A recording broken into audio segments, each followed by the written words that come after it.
Samantala, one tahanan Representative-elect Attorney Oducado, formal nang nanumpa ngayong araw. Brigada Ann Cortez, ibrigada mo! Brigada Live Report.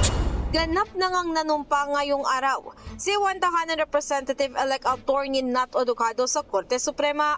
Ito'y matapos nga na iproklama ng Commission on Elections ang pagkapanalo nito sa nakaraang 2025 midterm election.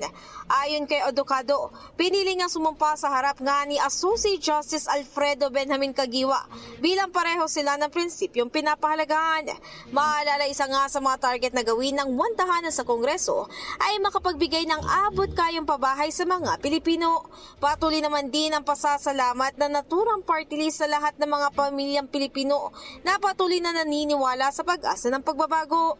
Samantala, ginarantiya rin ni Oducado na makakasama ng bawat Pilipino ang Wantahanan sa paglaban para sa pabahay, kalusugan at maging edukasyon. In the heart of changing lives, ako si Brigada Ann Cortez ng 105.1 Brigada News FM Manila, The Music News Authority. Ang bahaging ito ay hatid sa atin ng Yummyvit ES3 Syrup. Simulang tuparin ang pangarap ng iyong anak. And stunting now,